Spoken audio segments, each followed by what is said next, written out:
এই ওই রেঞ্জ তোমার কাছে নাই। ক্যালকুলেটরের জন্য কিন্তু একটা রেঞ্জ থাকে হিসাবের, একটা পর্যায়ে গিয়ে ওইটা আর কোনো কি করতে পারেন হিসাব করতে। কম্পিউটারের ভিতরে গণনা করে একটা রেঞ্জ থাকে, একটা পর্যায়ে গিয়ে কম্পিউটার কি হয়ে যায়, ব্যর্থ হয়ে যায়। তেমনি ভাবে হাদিসের কথা বলছি, ফেরেশতারা বলে আল্লাহ এই বান্দা এই সিজদার জন্য আমল হবে কত, আল্লাহ বলে তোমরা দিতে পারবা না, ওর যেই পরিমাণ দেওয়া হবে নেক, ওই নেক লেখার মতো রেঞ্জই তোমাদের কাছে নাই। ওটাকে আমাকে দাও, আমি লিখে দিব। বান্দার ইখলাস অনুযায়ী আর আমলের মান বেড়ে যায়। মনে রাখবেন আল্লাহ পাক কোনো বান্দার ইবাদতের কোয়ান্টিটি চায় না, কোয়ালিটি চায়। পরিমাণ চায় না, এটা কোয়ালিটি চায়, গুণগত মান চায়। যার গুণগত মান যত বেশি হবে তার একটা সিজদার ওজন 7 আসমান 7 জমিনের চাইতে ভারী হয়ে যাবে। আর লক্ষ কোটি সিজদা দিও কোয়ান্টিটি আছে কিন্তু কোয়ালিটি নাই, ইখলাস নাই। হাজার হাজার সিজদার দাম আল্লাহর কাছে একটা মশার দানার পরিমাণও হবে না।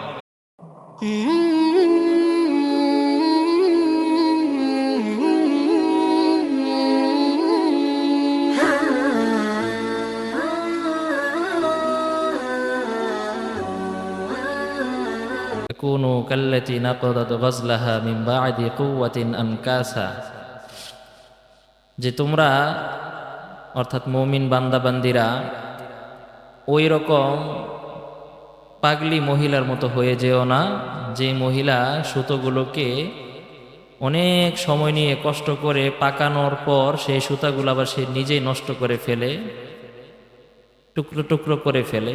সুতরাং তোমরা মুমিন বান্দাবান্দিরা ওই উম্মাদিনী মহিলার মতো হও না,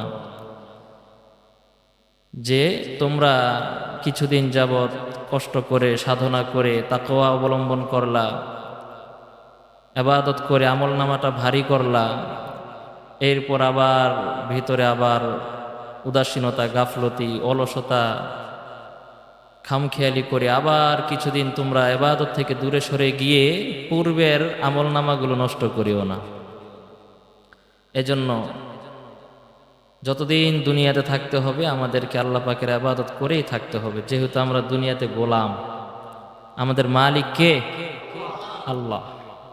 আল্লাহ চান না যে দুনিয়াতে গোলামগুলো মালিককে ভুলে থাকুক। এটা আল্লাহ পাকের একা না, এটা আপনিও চান না। আপনি একজন মাহাজন হিসেবে, বাড়িওয়ালা হিসেবে, শিক্ষক হিসেবে, একটা প্রতিষ্ঠাতার মেইন হওয়ার হিসেবে আপনি কিন্তু চাইবেন না যে আপনার অধীনস্থ লোকগুলো আপনার কাছে না আসুক। এটা কেউ চায় না।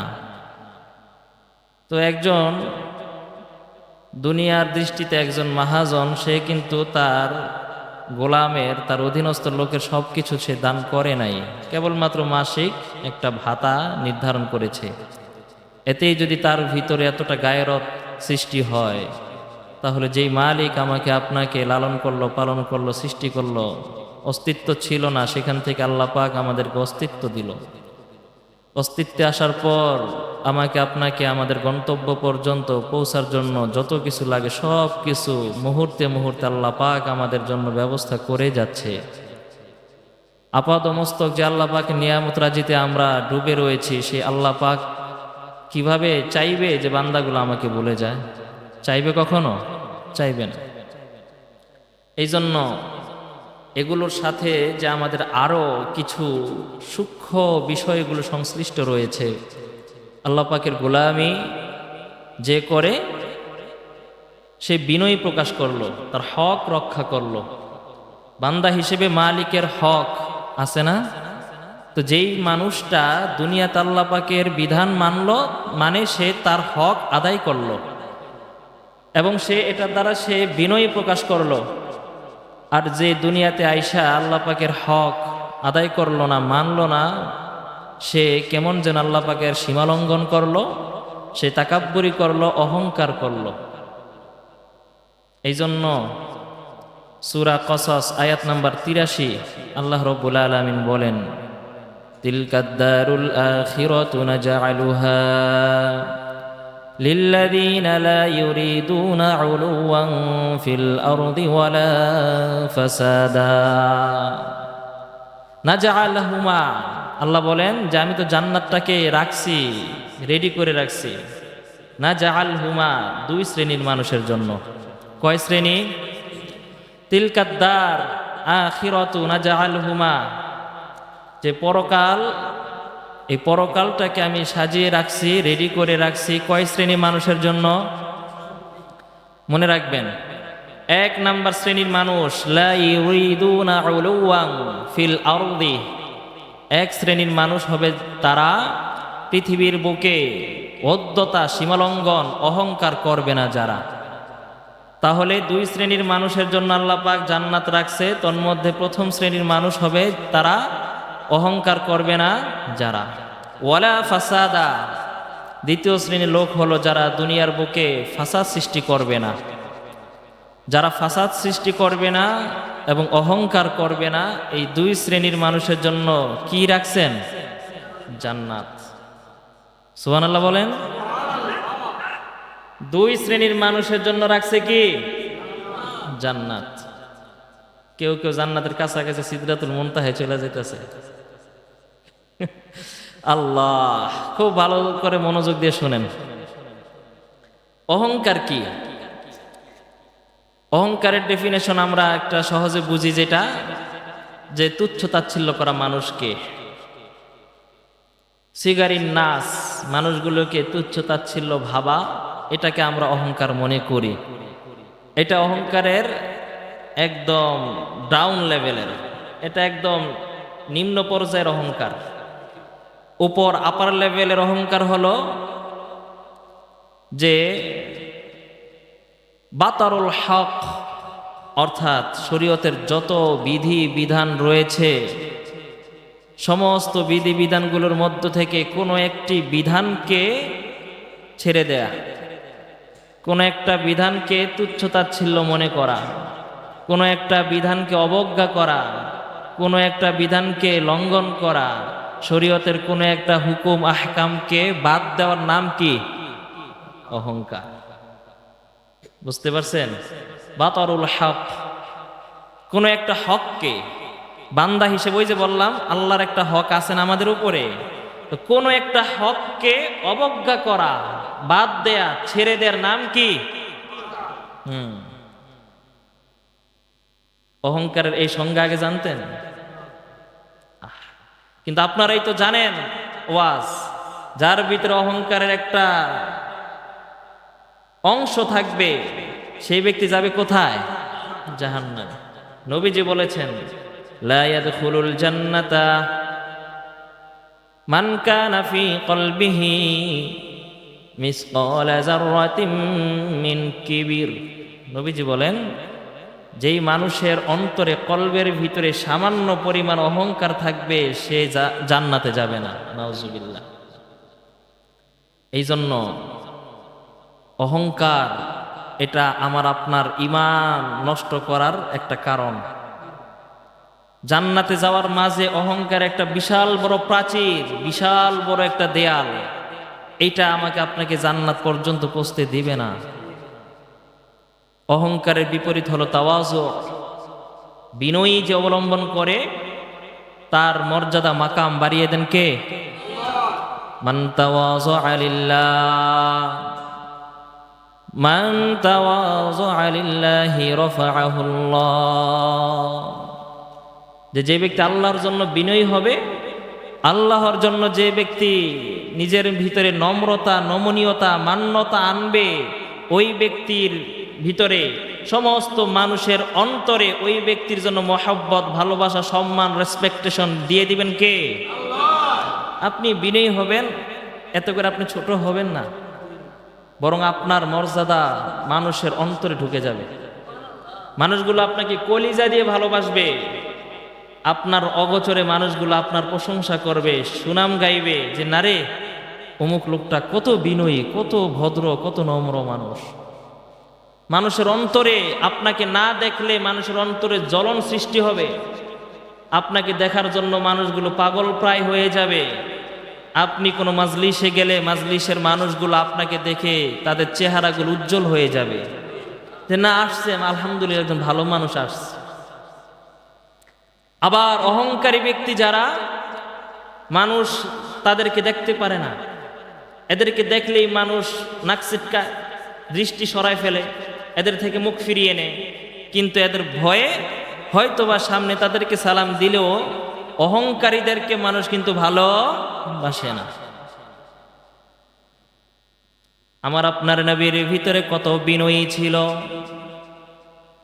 আমার আপনার নবী দু জাহানের বাদশা নবী সরকারে দু আলম নবী রহমত, যেই নবীর উসিলায় আল্লাহ রব্বুল আলামিন কুল কায়নাতকে সাজাইলেন। সুবহানাল্লাহ বলেন। যেই নবীকে আল্লাহ রব্বুল আলামিন কেন্দ্র করে এই জগৎ সংসারটাকে সাজাইলেন, যেই নবীর মাধ্যমে আল্লাহ রব্বুল আলামিন নবুয়তের দ্বার, নবুয়তের দরওয়াজা চিরতরে সিলগালা সমাপ্ত করে দিলেন, যেই নবীকে আল্লাহ রব্বুল আলামিন দু জাহানের শ্রেষ্ঠ হিসেবে ঘোষণা করে দিলেন, ওয়ামা আরসালনাকা ইল্লা রাহমাতাল লিল আলামিন।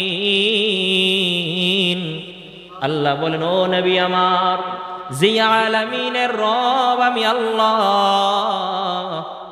সমস্ত জগৎ সমূহের রবকে আল্লাহ নিজেই বলেন সূরাতুল আম্বিয়ার শেষের দিকে আইসা আল্লাহ বলেন, ও হাবিব আমার, যেই জগৎ সমূহের রব আমি আল্লাহ, আমি আল্লাহ পাকের রুবুবিয়াত, আমি আল্লাহ পাকের আল্লাহগিরি খোদাগিরি যত দূর পর্যন্ত পৌঁছাইবে তত দূর পর্যন্ত আমি আল্লাহ আপনার নবীজির নবুয়ত দিয়ে দিলাম, আনলিমিটেড নবুয়ত দিয়ে দিলাম।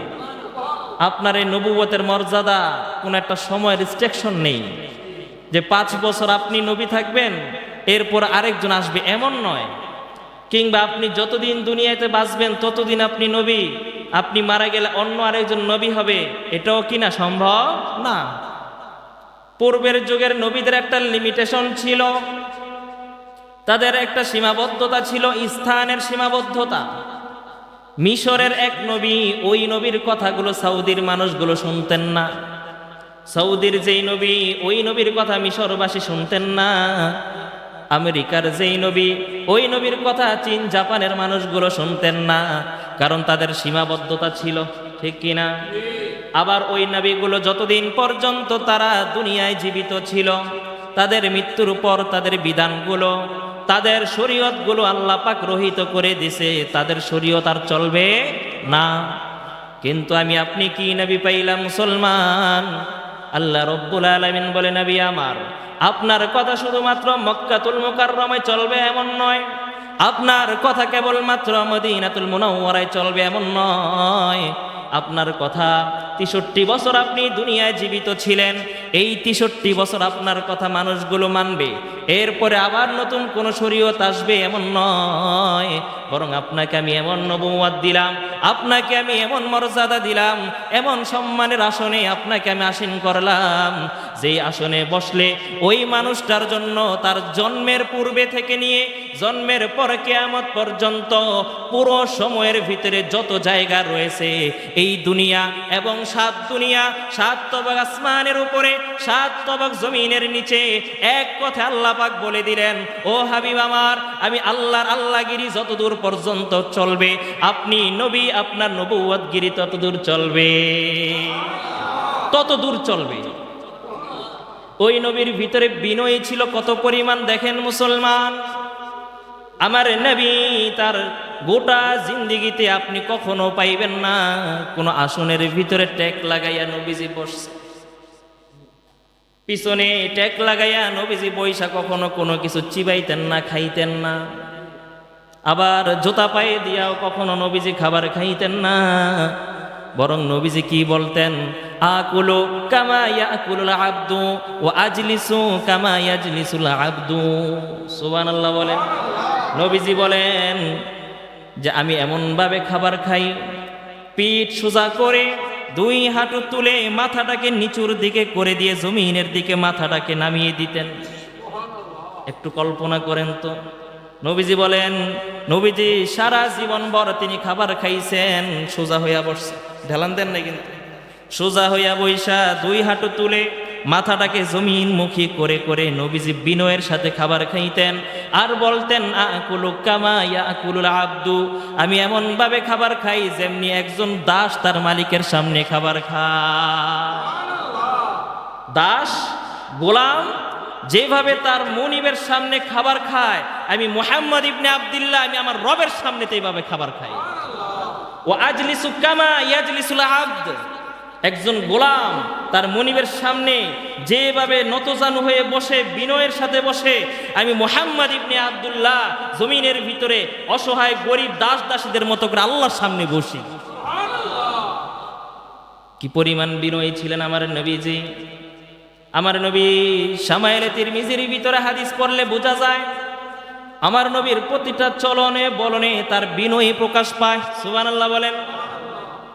কেউ যদি আমার নবীকে দূর থেকে যদি ডাকতেন কিছু বলার জন্য, তাহলে আমার নবী সে তার পুরো চেহারাটা শরীর পর্যন্ত ওই ব্যক্তির দিকে ঘুরিয়ে দিতেন।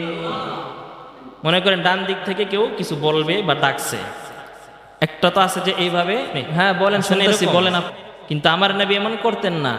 তার একটা আদত ছিল, স্বভাব ছিল এমন, কেউ কিছু বলতে চাইলে কোনো দিক থেকে নবীজি তার শুধুমাত্র চেহারা ঘুরাতেন, ব্যাপারটা এমন নয়, বরং সে তার পুরো শরীরটাকে তার দিকে ঘুরাই ফেলতেন। এমনকি যতক্ষণ পর্যন্ত ওই ব্যক্তির কথা শেষ না হতো ততক্ষণ আমার নবী তার থেকে চেহারা ফিরাইতেন না। কি পরিমাণ বিনয়ী ছিল। আজকে আমরা কেউ কিছু বলতে, হ্যাঁ বলেন শুনতেছি বলেন, একটু এদিকে তাকাই আবার হ্যাঁ বলতে থাকেন শুনতেছি, অহংকারী গুলো। আমার নবীর ভিতরে কি পরিমাণ বিনয়ী ছিল। নবীজি যখন ফাতে মক্কার দিন মদিনা থেকে যখন মক্কা নগরী যখন মুসলমানরা নবীজির নির্দেশে যখন বিজয় করলো, মক্কা বিজয় হয়ে গেছে, ফাতে মক্কার দিন, মক্কা বিজয়ের দিনে আমার নবী একচ্ছত্র অধিপতি গোটা আরবের ভিতরে, শুধু আরব নয় পুরো জগতের ভিতরে মুসলমানদের নেতা তখন ছিলেন কে? আমার আপনার নবী। ফাতে মক্কার দিনে আমার আপনার নবী যেই ভূমিতে আমার নবীকে, এই ভূমির মানুষগুলো দেশান্তর করে নবীকে মদিনায় যাইতে বাধ্য করেছিল, যেই মানুষগুলো আমার নবী যখন সিজদায় যাইতেন বিনা কারণে হিংসাবশত তার রক্তের মানুষগুলো, বংশের লোকেরা শত্রুতামি করে আমার নবীর সিজদার উপরে, মাথার উপরে উটের বিশাল বড় ভুঁড়ি রেখে দিত। আমার নবীকে ঘর থেকে বের হতে দেয় নাই, নবীজির সাথে লেনদেন সব কিছু বয়কট করে রাখা হয়েছিল। একদিন আর 2 দিন নয়, প্রায় 3 বছর আমার নবী এবং নবীর সঙ্গে যারা ইমানদার ছিল নারী এবং পুরুষ, তাদের সবাইকে শিয়া আবি তালিব, নবীজির চাচা আবু তালিবের একটা জায়গা ছিল, একটা উপত্যকা ছিল পাহাড়ের টিলার উপরে, ওই জায়গার ভিতরে মুসলমানদেরকে নবীকে সহ ওইখানে আটকিয়ে রাখা হয়েছিল। কয় বছর? এত কষ্ট দেওয়া হয়েছে আমার নবীকে, যে আরবের মানুষগুলো আমার নবীকে আবতার বলে গালি দিত, মানে লেজ কাটা, নাউজুবিল্লাহ বলবেন না। এটা তার এই কারণে বলতো যেহেতু নবীর 4 জন পুত্র সন্তান যারা শৈশবেই চলে গিয়েছে, এই কারণে আরবের দুষ্ট লোকের আবু লাহাব এবং তার দলবলগুলো নবীকে দেখলেই বলতো ওই যে আবতার যাচ্ছে, নাউজুবিল্লাহ বলেন। লেজ কাটা বলতো যে তার বংশের প্রদীপ কেউ নাই। আমার নবীকে এইভাবে তারা খোঁটা দিত, কষ্ট দিত। দারুন নাদওয়া, যেটা আবু জাহেলের সংসদ ছিল, সেইখান থেকে আমার নবীকে হত্যা করার জন্য তারা রায় ঘোষণা দিয়েছে যে মুহাম্মদের কল্যাণী আসতে পারবে তাকে 100 লাল ওট দেয়া হবে। এরপর আল্লাহর রাসূল সাল্লাল্লাহু আলাইহি ওয়াসাল্লাম নিজ জন্মভূমি মাতৃভূমি মায়ের দেশে সে থাকতে পারে নাই কাফেরদের অত্যাচারে। আমার নবী আপনারা জানেন মক্কা ছেড়ে মদিনায় হিজরত করে গিয়েছে। হিজরতের 8 বছর পরে আমার নবী আবার আল্লাহ পাকের নির্দেশে আবার যখন মক্কা নগরীকে যখন আক্রমণ করতে আসলেন মুসলমানদেরকে নিয়ে, মুসলমানদের সাথে কাফেরদের লড়াই, দ্বিপাক্ষিক লড়াইয়ের ভিতরে বেঈমানগুলো মুসলমানদের কাছে ধরাশায়ী হয়ে গেছে। বেঈমানগুলো মুসলমানদের কাছে যখন আত্মসমর্পণ করেছে, কিছু নিহত হয়েছে আর কিছু দেশান্তর হয়ে বাগছে। এখন মুসলমানরা যখন খানায় কাবা দখল করে নিয়েছে, পুরো মক্কা নগরী যখন মুসলমানরা আয়ত্ত করে নিয়েছে, এখন মুসলমানরা এই মক্কা নগরীর ধারক বাহক হয়েছে, মুসলমানরাই নতুন করে এই মক্কা নগরীর শাসক হয়েছে। আমার আপনার নবী এমন এক চূড়ান্ত বিজয়ের দিনে, এমন এক চূড়ান্ত সফলতার দিনেও আমার নবী একটা দলের প্রধান হওয়ার পরেও সেই দিন আমার নবী কোনো অহংকার দেখায় নাই, বরং আমার নবী ওই দিন একটা উটের পিঠে বসে বসে মাথাটাকে নিচের দিকে দিয়ে রাখছে। সুবহানাল্লাহ। এমন দৃষ্টান্ত পৃথিবীর বুকে কোনো নেতায় দেখাইতে পারে নাই, কোনো নেত্রী দেখাইতে পারে নাই। পারছে? পুরো একটা অঞ্চল আমার নবী নিজের দেশকে যখন দখল করলো, এখন তো উচিত ছিল দম্ভ করে যারা এতদিন দুশ্মনী করেছে মুসলমানদের সাথে, যারা এতদিন অত্যাচার করেছে, নির্যাতন জুলুম নিপীড়ন যারা করেছে, এদেরকে এখন শায়েস্তা করা দরকার ছিল। বরং ওইমন চূড়ান্ত সময় এসে আমার নবী উটের পিঠের উপরে বসে তার চেহারাটাকে নিচের দিকে দিয়ে দিয়েছে। কি পরিমাণ বিনয়ী ছিল! মান তাওয়াযা লিল্লাহ রাফাআহুল্লাহ, যে আল্লাহর জন্য নিজেকে বিনয়ী করবে তার মর্যাদা বাড়াইবেন কে? বাড়াইছেননি? আমার নবীর সম্মান কত বাড়াইয়া দিয়েছে দেখেন। যেই মানুষগুলো আমার নবীকে লেজ কাটা হিসেবে গালি দিত, আজকে ১৫০০ বছর পরে আইসা ওই মানুষগুলোর নাম গন্ধ আজকে দুনিয়ার বুকে নাই, বরং আমার আপনার নবীর নাম তো আছে। বরং পৃথিবীর বুকে প্রতিটা সেকেন্ডে সেকেন্ডে যেইখানে আমার আল্লাহর নাম উচ্চারণ হয়, সাথে সাথে আল্লাহ পাক তার হাবিবের নাম উচ্চারণ করিয়ে দেয়, সাথে সাথে। এই জন্য বিনয় অনেক বড় একটা গুণ মুসলমান। বিনয়ী মানুষকে সম্মানিত করে, বিনয়ী মানুষকে মর্যাদাবান করে, বিনয় মানুষকে মরে যাওয়ার পরেও অমর করে রাখে। সুবহানাল্লাহ।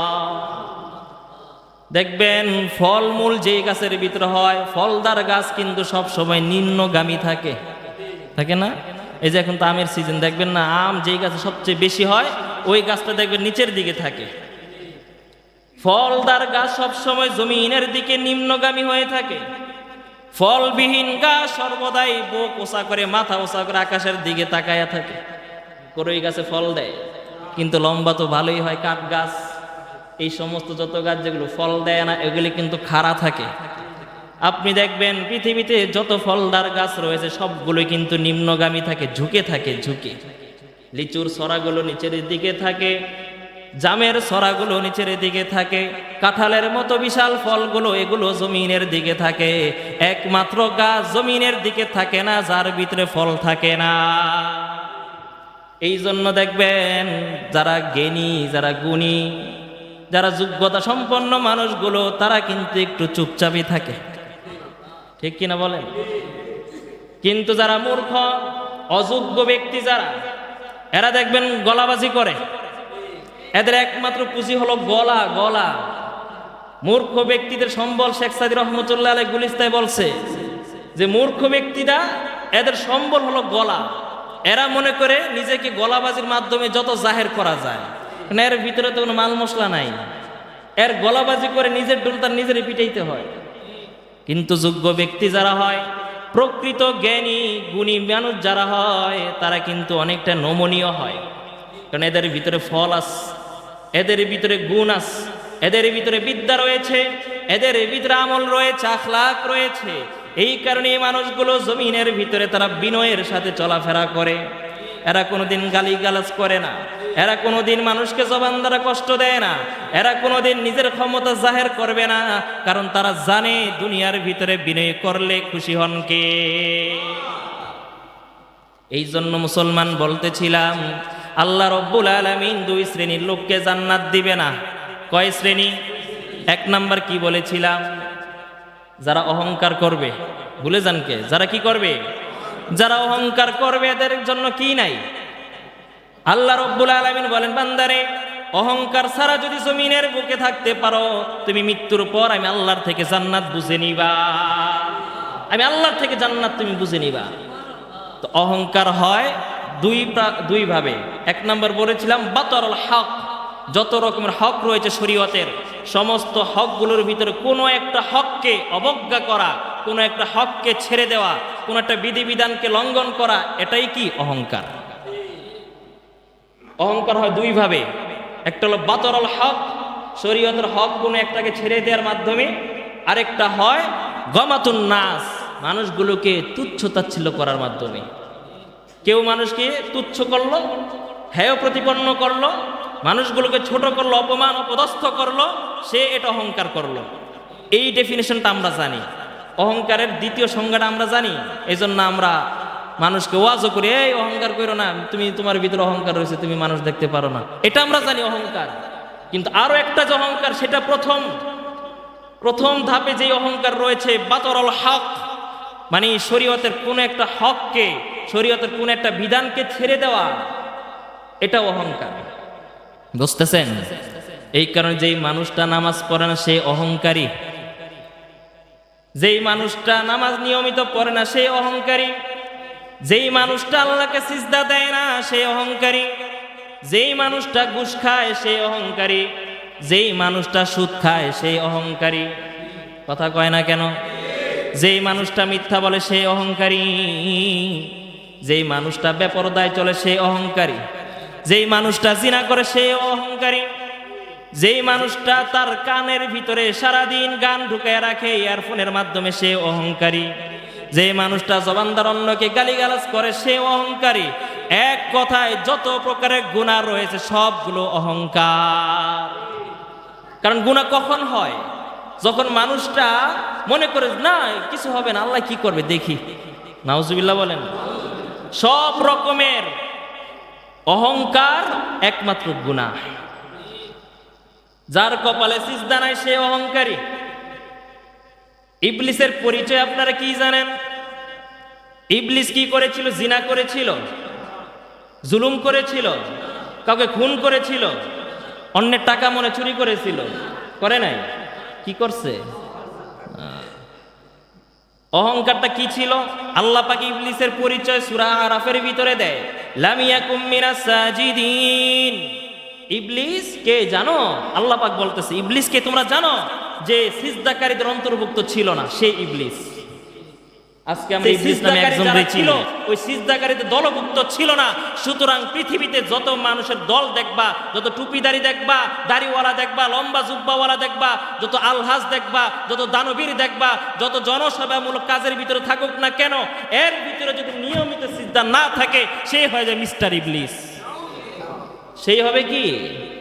মানে আপনি কবেন না হুজুর আমি ইবলিস কেমনে, আমি তো মানুষের নামাজের কথা কই, ইবলিস তো কয় না। না, আল্লাহ পাক সংজ্ঞা দিয়েছেন, যার ভিতরে সিজদা আছে সে আদম, সে বনি আদম, আর যার ভিতরে সিজদা নেই সে হলো ইবলিসের ছেলে, ইবলিস। সে হবে ইবলিস এবং অহংকারী সে। আপনি বলবেন না হুজুর সে নামাজ না পড়লে কি হবে, তার কথাবার্তা তো অনেক মাধুর্য, তার চাল চলন কত ভালো। ওই যে মোহাম্মদপুরের যে নতুন এমপি হয়েছে দেখছেন না আপনারা, মোহাম্মদপুরের এমপি সাহেব বর্তমান কত সুন্দরভাবে বিনয়ীভাবে দাঁড়ায় আসসালামু আলাইকুম, আসসালামু আলাইকুম, আসসালামু আলাইকুম, জুমা পরে আবার এক জায়গায় গিয়ে সে বক্তব্য দেয়, কত বিনয়ের সাথে কথা কয়। কিছু কিছু মানুষকে না আমাদের নতুন এমপি সাহেব সব ভালো, অনেক ভালো, আর সব কিছুই ভালো লাগে, সব কিছুই ভালো, কিন্তু সিজদা যদি না থাকে সে কি? এই কথা বলেন, সে কি? ইবলিস। এবং ইবলিসের আসল পরিচয়, তার গুনাহের কারণ কি ছিল? অহংকার। তাহলে অহংকার হয় কয় ভাবে? এই কথা বলেন, অহংকার হয় কয় ভাবে? একভাবে। মনে রাখবেন, ওয়াজ শুধু শুনলেই হবে না, মনে রাখতে হবে, আমল করতে হবে। ওয়াজ আমরা বহুত জানি, বহুত শিখি, বহু শুনছি, এই ধরনের এই অহংকারের কথাও বহু শুনছেন। মানুষকে তুচ্ছ তাচ্ছিল্য করা অহংকার আমরা জানি, এটা পরের ধাপ। কিন্তু এর আগের ধাপ একটা আছে যেটা কেউ বলে না, বাতরুল হক, মানে শরীয়তের সমস্ত হকগুলোর ভিতরে কোন একটা হককে ছেড়ে দেন, নাম কি? যেই মানুষটা দাড়ি রাখে না সে কি করে? অহংকার করে। যেই মানুষটা বিনয়ী অবলম্বন করে না সে কি করে? যেই মানুষটা গীবত করে সে কি করে? যেই মানুষটা অন্যের সম্পদ আত্মসাৎ করে সে কি করে? এবার তার যত ডিগ্রি থাকুক, তার যত সুনাম সুখ্যাতি থাকুক না কেন, সে কি? অহংকারী। সে অহংকারী। বুঝে আসলো? রাগ করতেছেন নাকি? 2 নাম্বার অহংকার হয়, দ্বিতীয় প্রকার হলো গমাতুন নাস, মানুষকে তুচ্ছ তাচ্ছিল্য করার মাধ্যমে অহংকার হয়। আল্লাহর নবী, বিশ্ব নবী রাহমাতুল লিল আলামিন বলেন, আল কিবরিয়া উরিদাউল্লাহ, অহংকার করা এটা একমাত্র কার গুণ? এই আরো জোরে বলেন, কার গুণ? অহংকার করে এটা আল্লাহ পাকের গুণ, আল্লাহ পাকের একচ্ছত্র চাদর এটা। অহংকার করে আল্লাহ পাকের কুদরতি চাদর। আল্লাহর নবী বলেন, তোমরা আল্লাহ পাকের এই চাদর নিয়ে টানাটানি করিও না। কারণ তুমি অহংকার করবা কেন? তোমার তো কোনো যোগ্যতা নাই। দুনিয়ার বুকে বান্দা হিসেবে যদি অহংকার করা সাজাইতো, তাহলে একমাত্র মুহাম্মাদুর রাসূলুল্লাহকে সাজাইতো। সেই একমাত্র অহংকারের যোগ্য ছিল, কিন্তু আল্লাহ পাক তাকে অহংকার করার আদেশ করে নাই, অহংকার করার সুযোগ তাকেও দেন নাই। আমার নবীর ভিতরে কোনো গুণের ভিতরে কোনো কমতি ছিল না। আর আসতে বলেন সুবহানাল্লাহ। আমার নবীর ভিতরে কোনো গুণ, everything is the already is the complete. আমার নবী সব দিক থেকে, ভ্যারাইটি সাইডে, অ্যারাউন্ড দিক থেকে আমার নবী স্বয়ং সম্পূর্ণ ছিলেন। সুবহানাল্লাহ। আপনি যদি বলেন শিক্ষার দিক দিয়ে, এত আমার নবী 100-এ 100। আপনি যদি বলেন সুন্দরের দিক থেকে, এত আমার নবী 100-এ 100। আপনি যদি বলেন কথা চলন বলনে, এত আমার নবী 100-এ 100। আপনি যদি বলেন স্বামীর দিক দিয়ে, সেটাও বলবো আমার নবী 100-এ 100। আপনি যদি বলেন একজন এলাকার ভিতরে একজন জনসেবক হিসেবে, তাতেও আমার নবী ছিলেন প্রেসিডেন্ট অফ মদিনা। আমার নবী পুরো প্রেসিডেন্ট ছিলেন, পুরো মক্কা এবং মদিনার প্রেসিডেন্ট।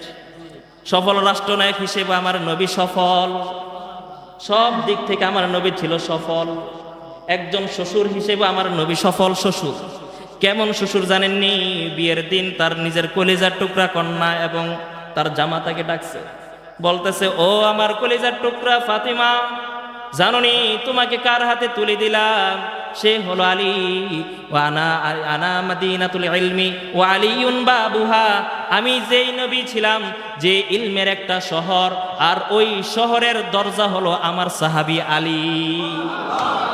সুতরাং আলীর সাথে বেয়াদবি করবা না। আবার জামাতাকেও কিন্তু আশকারা দিয়ে উপরে তুলে দিছে, ব্যাপারটা এমন নয়। আবার জামাতাকেও বলে দিল, আমার আলী, তোমাকে কারকে তোমার হাতে দিলাম জানোনি? সে কিন্তু ফাতিমাতু সাইয়্যিদাতু নিসাই আহলিল জান্নাহ। তোমাকে জান্নাতের সমস্ত রমণীদের যিনি লিডারনি হবে, সরদারনিকে তোমার হাতে দিয়ে দিলাম। সুতরাং তার সাথে ভালো ব্যবহার করবা। দোনো দিককেই বুঝায় সোজা সুন্দরভাবে আমার নবী কিয়ামত পর্যন্ত সমস্ত শ্বশুর যারা হবে সবার জন্য একটা শিক্ষা দিয়ে দিলেন। সুতরাং যেই দিক থেকে টান দিবেন আমার নবী, সেই দিক থেকে সেরা। সুবহানাল্লাহ কয় না?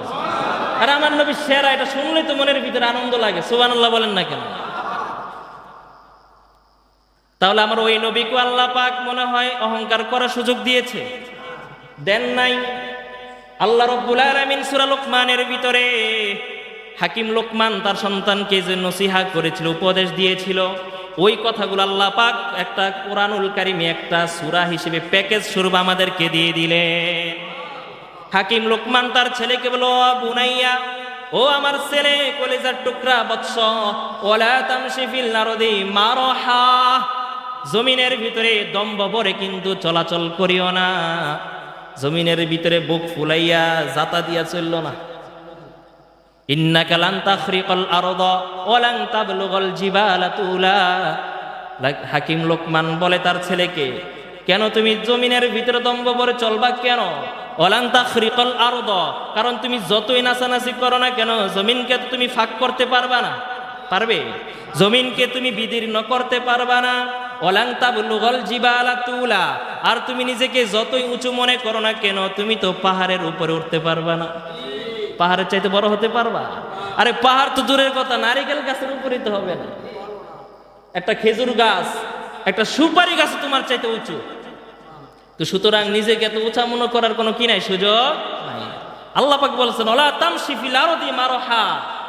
অন্য জায়গায় আল্লাহ রাব্বুল আলামিন সূরা ফুরকানের শেষের দিকে 19 পারা 4 নম্বর পৃষ্ঠার ভিতর আল্লাহ পাক বলে দিয়েছেন যে ইবাদুর রহমানিল্লাযীনা ইয়ামশুনা আলাল আরদি হাওনা, যে প্রকৃত দয়াময় রহমানের বান্দাবান্দি যারা হবে, তারা জমিনের ভিতরে নম্রভাবে, বিনয়ীভাবে, আস্তে আস্তে তারা জমিনে চলবে। এটা হলো আল্লাহ পাকের বান্দাদের গুণ, এটা তারা বিনয়ের সাথে চলবে। আজকে আমার চলানের মোসাম এমন হয়, কোনটা ইমাম সাহেব কোনটা মুসল্লি তার ভিতরে তমিজ নাই, ঠেল্লা ঢুকে যাবে। তো পাওয়ার বর্মি, তার ভিতরে কি যে গরম, হায় রে, একটা 10 টাকার বন রুটি কিনলো, সে রুটির ভিতরে 2 দিন মেয়াদ থাকে। কথা কয় না? একটা রুটির ভিতরে 2 দিন মেয়াদ থাকে না ভাই? কিন্তু আপনি মানুষ, ওই রুটিটা খাওয়ার পর আপনি পেটের ভিতরে 4 থেকে 5 ঘন্টায় রাখতে পারেন না। 4 থেকে 5 ঘন্টা পরে আপনার টয়লেটে নিয়ে জমা দিয়েই তো এইগুলার। ঠিক কি ঠিক না বলেন? কিসের এত অহংকার? কিসের এত অহংকার? ও মানুষ, তুমি তো কিছুই ছিল না, তুমি কিছুই ছিল না, একদম অস্তিত্বহীন অবস্থা থেকে দয়াময় আল্লাহ তোমাকে অস্তিত্ব দিল, তোমাকে শৈশব দিল। শৈশবে তুমি দুর্বল ছিলা, এতই দুর্বল ছিলা, 2, 4, 5 বছর পর্যন্ত তুমি তোমার ভালো মন্দ কিছুই বুঝো না।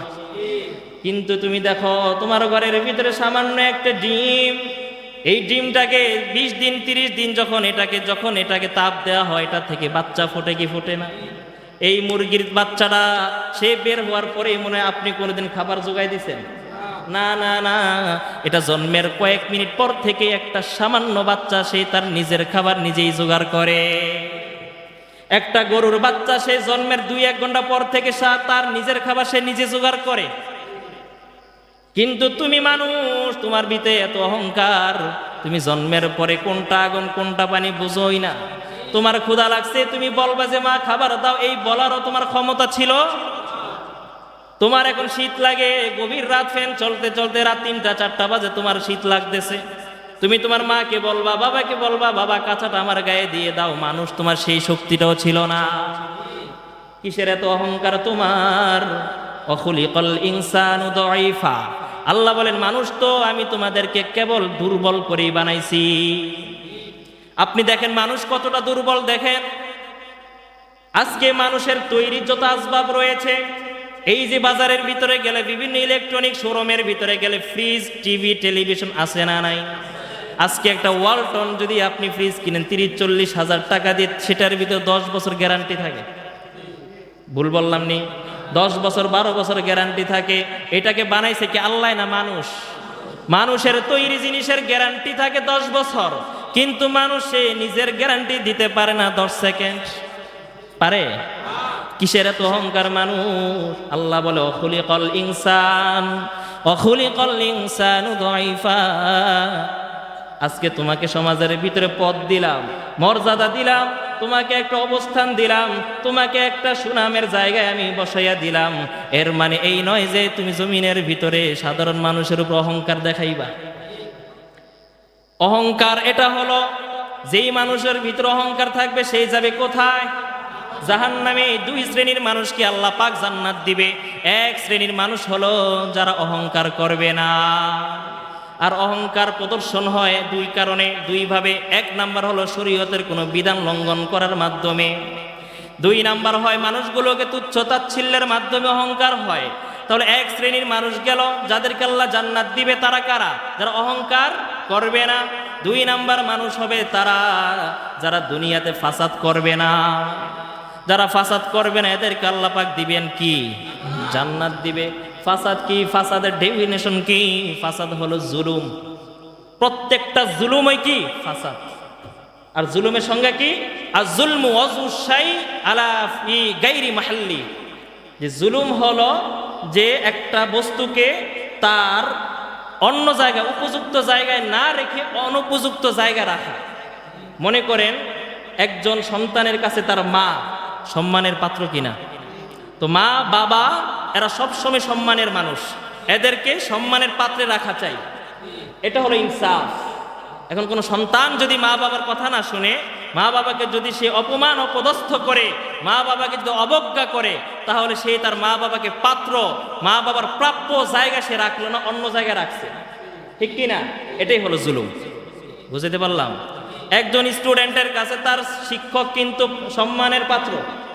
এখন কোন স্টুডেন্ট যদি তার শিক্ষককে যদি সম্মান না দেয়, তাহলে সে জুলুম করলো। একজন বাবা, একজন মা, তাদের কাছে তাদের সন্তান কলিজার টুকরার দায়িত্ব হলো এদেরকে মানুষের মতো মানুষ করা, এদেরকে আল্লাহর পরিচয় দেওয়া, রাসূলের পরিচয় দেওয়া, ইসলামী জীবনযাপন ব্যবস্থা শিক্ষা দেওয়া। এটা হলো একটা মা বাবার কাছে, এটা একটা হলো দায়িত্ব, কর্তব্য। এখন কোনো মা বাবা সন্তানকে যদি ছোটবেলায় ইসলামী শিক্ষা না দিয়ে আল্লাহ এবং রসুলের পরিচয় না শিখাইয়া যদি কোনো গায়ক গায়িকা খেলোয়াড়ের পরিচয় দেয়, তাহলে ওই মা বাবা সন্তানের সাথে কি করলো? এই সবাই বলেন কি করলো? জুলুম করলো। অজুসাই আলা গাইরি মাহাল্লি, যে কোনো বস্তুকে তার প্রাপ্য জায়গায় না রেখে ভিন্ন জায়গায় রাখার নামই কি? জুলুম। যার যেই সম্মানের মানুষ তাকে সেই সম্মান দেয়া চাই, এটা হলো ইনসাফ। তাহলে যেটা বলেছিলাম, প্রত্যেকটা জুলুম এটা হলো ফাসাদ তৈরিকারী। যারা দুনিয়ার বুকে যারা ফাসাদ করবে, দুনিয়ার বুকে যারা মানুষের ভিতরে দ্বন্দ্ব লাগিয়ে চলবে, একজনের কথা আরেকজনের কাছে নিয়ে যায়, এই রকম চগলখোর সমাজ আছে না নাই? অনেক রয়েছে। এরা হচ্ছে জালিম, জুলুম। কাল কিয়ামতের ময়দানে এরা নামাজি হওয়ার পরেও, এরা হজকারী হওয়ার পরেও আল্লাহর কাঠগড়ায় জালিম হিসেবে অপরাধী হয়ে দাঁড়াইবে। এই জন্য ফাসাদ তৈরি করে আমাকে বুঝতে হবে আমার এই কথার দ্বারা কোনো ফাসাদ হয় কিনা, আমার মাধ্যমে কোনো মানুষের ভাই ভাই সম্পর্ক নষ্ট হয় কিনা, আমার মাধ্যমে কোনো মানুষের ভিতরে ভালোবাসার বন্ধন ছিন্ন হয় কিনা, আমার মাধ্যমে যেন জমিনের বুকে 1% ফাসাদ যেন না হয়, এই চিন্তা ভাবনা করা প্রত্যেকটা মুমিনের দায়িত্ব। আল্লাহ রাব্বুল আলামিন সূরা কাসাসের 83 নম্বর আয়াতে বললেন, 2 শ্রেণীর লোককে আমি জান্নাত দিয়ে দিব। 2 শ্রেণীর লোক, 1 নাম্বার কারা? অহংকার মুক্ত যারা, মাশাআল্লাহ। 2 নাম্বার হবে কারা? ফাসাদ করবে না যারা। অহংকার হয় কয়ভাবে? 2 ভাবে অহংকার হয়, 2 ভাবে। 1 নাম্বার হলো শরীয়তের সমস্ত বিধিবিধান থেকে কোনো একটা বিধানকে ছেড়ে দেওয়ার নাম হলো অহংকার। এটার কথা কিন্তু বিস্তারিত হয়েছে। 2 নাম্বার হলো মানুষগুলোকে তুচ্ছ তাচ্ছিল্য করা, এটাও অহংকার। তাহলে 2 শ্রেণী মানুষকে জান্নাত দিবে, যারা অহংকার করবে না, 2 নাম্বার যারা ফাসাদ করবে না। এরপরের আয়াত আল্লাহ রাব্বুল আলামিন বলেন, ও দুনিয়ার মানুষ শোনো, মান জাআ বিল হাসানাতি ফালাহু খায়রুম মিনহা। আল্লাহ রাব্বুল আলামিন বলেন, ও দুনিয়ার মানুষ, তোমাদের ভিতরে যারা আমি আল্লাহ রাব্বুল আলামিনের আগের আয়াত অনুযায়ী যারা জীবনে আইসা অহংকার করলা না, ফাসাদ করলা না, অহংকার করলা না মানে কি? কোন ইবাদত ছাড়ো নাই, ঠিক কি না? যেই মানুষ ইবাদত করে না, সেই যত বদরই হোক, আল্লাহ পাকের আদেশ অনুযায়ী সে কি? অহংকারী। আল্লাহ বলেন, যখন তোমরা অহংকার করলা না, ফাসাদ করলা না, এরপরে তোমরা যেই নেক আমলগুলো করবা, তোমরা যেই নেক আমলগুলো আমি আল্লাহর জন্য করো, ফালাহু, এটা তোমাদের নামেই থাকবে, তোমার নামেই থাকবে।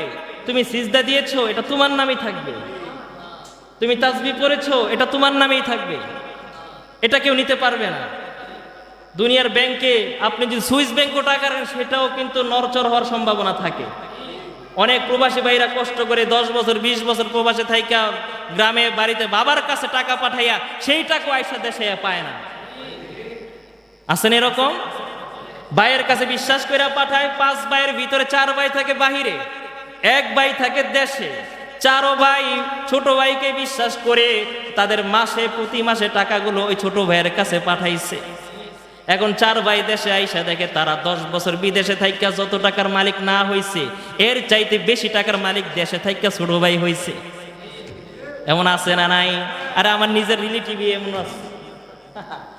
তার মানে আল্লাহ পাক বললেন, যেই নেক আমলটা করবা সেটা তোমারই থাকবে। ডেস্টিনি কিন্তু মানুষের টাকা পয়সা লিয়ে বাগছে। এরপর আবার নতুন আছে ইভেলি, সেটাও বাগছে। বাগছে কি বাগে নাই? মানুষের টাকা পয়সা নিয়ে আত্মসৎ করে বাগছে। আল্লাহ বলেন, বান্দারে, যেই কষ্ট করে যে নেক আমলগুলো দুনিয়ায় করবা, কেউ পাইবে না, ফালাহু, এটা তোমারই থাকবে, তোমার নামে থাকবে। সিজদা দিছি আমি আল্লাহকে, কিন্তু সওয়াব দিয়ে দিলাম তোমাকে। সুবহানাল্লাহ কয় না? তাসবিহ পড়েছো তুমি, আমি আল্লাহর, সওয়াব দিয়ে দিলাম তোমার। তবে তোমাকে দিব কতটুকু দিব জানোনি?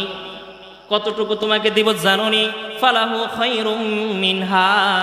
তুমি একবার তাসবিহ পড়েছো, একবার তাসবিহ পড়ার সাথে সাথে ডান কাদের ফেরেশতা একবার তোমার সওয়াব লিখবে না, বরং ওই ফেরেশতাগুলো আমি আল্লাহর দিকে অনুমতি নেয়, আমি আল্লাহর থেকে চেয়ে চেয়ে নেয়, আমি আল্লাহ পাকের কুদরতি নজর দিয়া তাদেরকে আমি একটা ইশারা দিয়া বুঝাইয়া দেই, এই বান্দা তাসবিহ পড়েছে কয়বার? একবার। আমি আল্লাহ পাক ওই বান্দার আখলাক দেখা, তার ইখলাস দেখা, তার তাকওয়া দেখা, তার ভিতরে বিনয় দেখা, আমি মানুষের ধারণা অনুপাতে আমি কাউকে দেই 10%, সুবহানাল্লাহ কয় না? তাসবিহ পড়ছে কয়টা? সওয়াব পাইছে কয়টা? এটা সর্বনিম্ন। কোন একদিন আমি বলেছিলাম, আপনাদের স্মরণ আছে কিনা, আল্লাহ পাকের কাছে নেক আমল লিখতে গিয়ে 10-এর নিচে কোনো সংখ্যাই নাই। সুবহানাল্লাহ। আল্লাহ পাকের কাছে শুরু হয় নেক কত থেকে? 10 থেকে। এটা আবার আমার কথা না, এটা নেন, দলিল নেন। আল্লাহ পাক বলেন, মান জাআ বিল হাসানাতি ফালাহু আশরু আমসালিহা। কোন বান্দা বান্দি একটা নেক আমল করলে সর্বনিম্ন তাকে 10 গুণ দিয়ে দেওয়া হয়। ওই বান্দা বান্দি দুনিয়ার বুকে নামাজ পড়লো একটা, আল্লাহ রব্বুল আলামিন বলে দিলেন লিখে দাও 70টা। আর পর আল্লাহ বলেন 700 দাও। এইভাবে বান্দার ইখলাস অনুযায়ী আল্লাহ পাক তাকে একটা অ্যামাউন্ট পরিমাণ দিয়ে দেয়। এমনও হাদিসের ভিতরে রয়েছে, বর্ণনাতে আসছে, কোন কোন ফেরেশতারা আল্লাহর কাছে বলে, আল্লাহ এই যে তোমার বান্দা যে একটা সিজদা দিল তার জন্য সওয়াব লিখবো কয়টা? আল্লাহ পাক বলেন, ও বান্দারে, তাকে যেই পরিমাণ আমি বলবো ওই পরিমাণ সংখ্যা তোমার কাছে নাই, বরং ওই বান্দার জন্য সওয়াবটা আমি আল্লাহ লিখতে চাই। এই ওই রেঞ্জ তোমার কাছে নাই। ক্যালকুলেটরের জন্য কিন্তু একটা রেঞ্জ থাকে হিসাবের, একটা পর্যায়ে গিয়ে ওইটা আর কোনো কি করতে পারেন, হিসাব করতে। কম্পিউটারের ভিতরে গণনা করে একটা রেঞ্জ থাকে, একটা পর্যায়ে গিয়ে কম্পিউটার কি হয়ে যায়, ব্যর্থ হয়ে যায়। তেমনি ভাবে হাদিসের কথা বলছি, ফেরেশতারা বলে, আল্লাহ এই বান্দার এই সিজদার জন্য আমল হবে কত? আল্লাহ বলে, তোমরা দিতে পারবা না, ওর যেই পরিমাণ দেওয়া হবে নেক, ওই নেক লেখার মতো রেঞ্জই তোমাদের কাছে নাই। ওটাকে আমাকে দাও, আমি লিখে দিব। বান্দার ইখলাস অনুযায়ী তার আমলের মান বেড়ে যায়। মনে রাখবেন, আল্লাহ পাক কোনো বান্দার ইবাদতের কোয়ান্টিটি চায় না, কোয়ালিটি চায়। পরিমাণ চায় না, এটা কোয়ালিটি চায়, গুণগত মান চায়। যার গুণগত মান যত বেশি হবে, তার একটা সিজদার ওজন 7 আসমান 7 জমিনের চাইতে ভারী হয়ে যাবে। আর লক্ষ কোটি সিজদা দিও, কোয়ান্টিটি আছে কিন্তু কোয়ালিটি নাই, ইখলাস নাই। হাজার হাজার সিজদার দাম আল্লাহর কাছে একটা মশার দানার পরিমাণও হবে না। আল্লাহ রব্বুল আলামিন আমাদেরকে অহংকার মুক্ত বিনয়ী জীবনযাপন করার তৌফিক দান করেন। ওয়া আখিরু দাওয়ানা